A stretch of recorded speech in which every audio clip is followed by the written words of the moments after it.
Good morning mga lods. Andito nga pala tayo sa sementeryo dahil ilalathala ko sa inyo kung anong klaseng trabaho mayroon ang aking ama.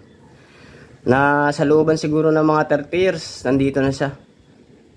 Tsaka ay paalala nga pala, pasintabi sa mga mahihinaan sikmura, tsaka sa mga kumakain. Tara, puntahan natin, panoorin natin.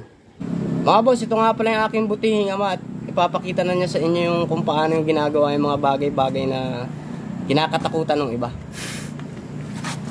Okay. Ayan mga boss, oh. Ay. Yun ang ingatan nyo pag nabasag yung salamin na yun.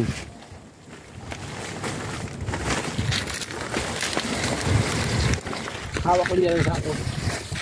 Syo. Nanihit ako yung nag-video. Ayan mga boss, oh. Ito ang mapanganib na gawa ng isang grade master. Bungo mga guys. Talagang bungo yan, oh. Kaso medyo ano na siya, yung medyo lugnas na. Lagi po yung ating buo dito. Dito ating lagay.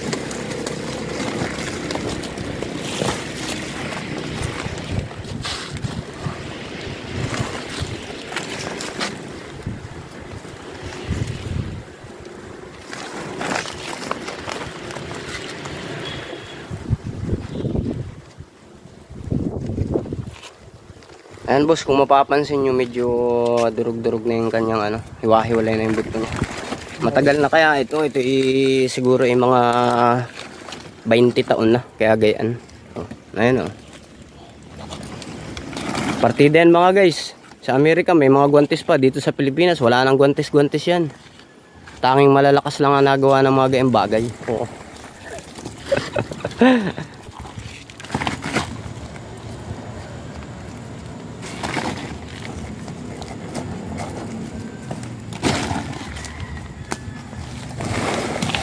Kasi ano, makakaya ito.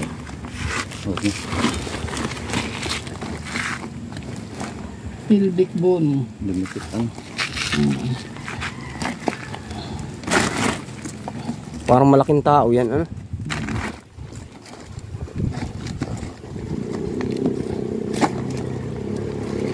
Babae.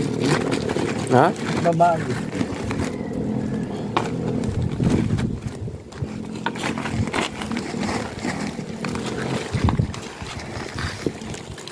Pumo. Na ito na po yung kabuuan niya, ito na po lahat yung butong na ano namin nakuha. Ito pa mo di ulit yung sa labi.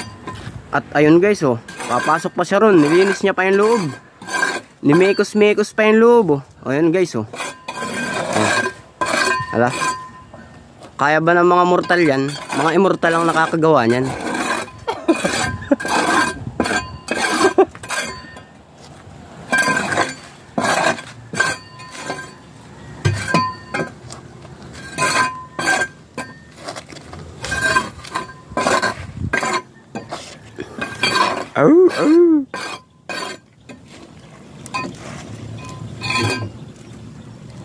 Ayos na. Ayun mga guys, tapos na daw po. Okay. Okay. At ayun nga guys, natunghayan nyo kung gaano kahirap ang buhay. Tapos medyo madumi yung trabaho ng aking ama, pero hindi naman sa pag-ano guys. Yung trabaho niya ngayon, nakatulong yun sa pagtatapos ng pag-aaral ng kapatid ko, dalawa. Tsaka yung mga tiyahin ko, nagtulong-tulong sila. Kaya nakaka-amaze din. Kami namang dalawang lalaki na magkapatid, ano ay hindi kami nakatapos. Ako hanggang high school lang.